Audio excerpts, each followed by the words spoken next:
السلام علیکم، صبح بخیر، گڈ مارننگ اور آداب عرض ہے. آپ دیکھ رہے ہیں باخبر سویرا. میں ہوں آپ کے ساتھ مدیحہ نقوی اور میں آپ کے ساتھ اشفاق اسحاق سبتی. کیسے ہیں آپ لوگ؟ ٹھیک ٹھاک ہیں؟ خیریت سے ہیں؟ دن کا آغاز آپ کا کیسا ہوا؟ سرد ہواؤں نے آپ کا استقبال کیا؟ ویسے آپ کو پرسنلی موسم کون سا پسند ہے؟ ٹھنڈا یا گرم؟ مجھے سردیاں پسند ہیں. کڑاکے کی سردیاں یا ہومیوپیتھک سردیاں؟ ہومیوپیتھک والی سردیاں جو تھوڑی سی کڑاکے کی سردی کے بعد جو ٹائم آتا ہے نا، جس میں آپ ہر قسم مطلب ڈفرینٹ کپڑے بھی پہن سکتے ہیں، ہر قسم کا ٹیکسچر پہن سکتے ہیں، پھر اے سی اور پنکھے کے بغیر آپ کا اچھا گزارا ہو سکتا ہے. وہ والا موسم نا وہ مزیدار ہوتا ہے. اس کی بڑی ریزن یہ ہے نا کہ بل بھی بڑا آتا ہے نا، تو اس ٹائم میں بل تھوڑا کم ہو جاتا ہے. ہاں، ویسے آج کل بجلی کے بل کم آنا شروع ہو گئے ہیں، اسی وجہ سے ہم اس پہ بات بھی کم کر رہے ہیں، کیونکہ لوگوں کے اخراجات اس مد میں کم ہو گئے ہیں لیکن دوسری مد میں بڑھ گئے ہیں. دوسری مد کیا ہے؟ وہ ہے گیس.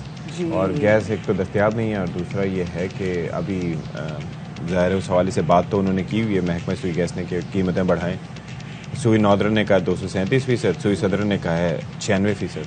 تو آپ سوچیں ہم نے کتنا، ہمارے پاس اس جگہ پہ ذخائر موجود تھے، ہم نے اس کا کتنا بے دردی سے استعمال کیا. ہم نے ان کو دونوں ہاتھوں سے اور دونوں پاؤں سے لوٹا. بھائی لوگ بتاتے ہیں کہ بھائی ہمارے گھر جو ہوتا تھا کہ جی کیا ایک تیلی ضائع نہیں کرنا چاہتے تھے ماچس کی، تو اس لیے ہم تھوڑی سی گیس چلتے رہنے دیتے تھے.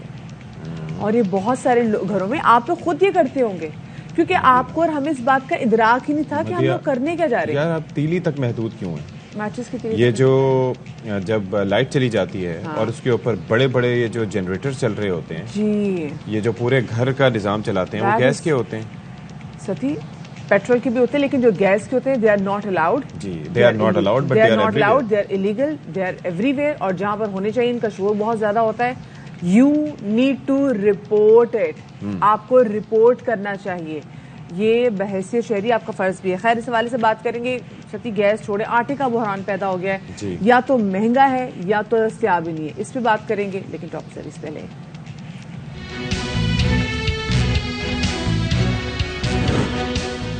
آٹے میں بھی گھاٹا، مہنگائی نے غریب سے 2 وقت کی روٹی بھی چھین لی. لاہور میں 15 کلو والا تھیلا 400 روپے مہنگا. کوئٹہ میں بھی آٹے کی قیمت 300 روپے بڑھ گئی.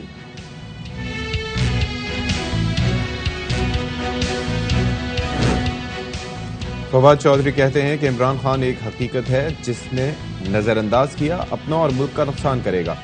وفاقی وزیر سعد رفیق کہتے ہیں کہ اگلے غیر سیاسی ہو گئے، ذمہ داری 100% سیاستدانوں پر پڑ گئی. ایک دوسرے کے گریبان پھاڑیں گے تو کچھ بھی ہو سکتا ہے.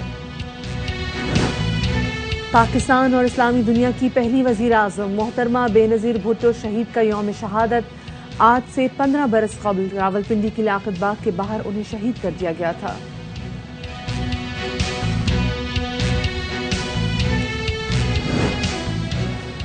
کراچی ٹیسٹ میں بابر اعظم اور سرفراز احمد نے ٹیم کو بھنور سے نکال لیا. 5ویں وکٹ پر دونوں کی 196 رنز کی شراکت داری. سرفراز آؤٹ، بابر اعظم 161 رنز بنا کر کریز پر موجود.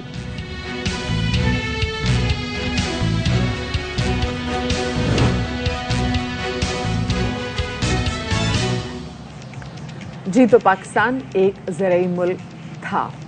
شکر ہے یہ آپ نے اپڈیٹ کر لیا. یہ ہماری کتابوں میں بھی اپڈیٹ کروا دیں. جی بچپن سے بھی پڑھتے آ رہے ہیں اور ایسے ہی لگ رہا تھا کہ جی کیونکہ ہمارا زیادہ تر انحصار تو زراعت پہ ہے اور زراعت جو ہے ہماری معیشت کی ریڑھ کی ہڈی ہے. لیکن اب ایسا کچھ بھی نہیں رہا، کیونکہ پاکستان میں ہر وہ چیز جس کا ابھی کچھ سالوں پہلے بھی جو بمپر کراپ کا دعویٰ کیا جاتا تھا نا، وہی مارکیٹ میں عوام کے لیے سستے داموں میں اویلیبل ہوتی ہی نہیں تھی. تو یہ تو ہم کافی عرصے سے فیس کریں کہ ہمارے ملک میں زراعت کا حال کیا. اور رہی صحیح جو کسر ہے وہ ہم نے دیکھا سیلاب نے پوری کر دی. اور ابھی ستی صاحب مارکیٹ میں یہ سچویشن ہے کہ تقریباً جو فی من، اگر اسپیسیفکلی میں پنجاب کی بات کروں تو جو فی من گندم کے تھیلا ہوتا ہے نا، اس کی قیمت 4550 روپے سے زیادہ ہو گئی ہے. یعنی کہ یہ آپ دیکھ لیں کہ فی من یعنی کہ 40 کلو گندم کی قیمت یہ ہو گئی ہے. پھر آٹے 20 کلو کے تھیلے کے لیے مارے عوام کو پھرنا پڑ رہا ہے. لاہور میں آٹا مہنگا ہونے کے باوجود شہریوں کو نہیں مل رہا، حالانکہ جو یوٹیلیٹی سٹورز ہیں وہاں پر بھی یہ دستیاب نہیں ہے. بلوچستان میں بھی صورتحال کچھ مختلف نہیں ہے. وہاں پر 100 کلو گرام آٹے کی بوری 1500 روپے مہنگی کر دی گئی ہے اور قیمت 12000 روپے تک جا پہنچی ہے.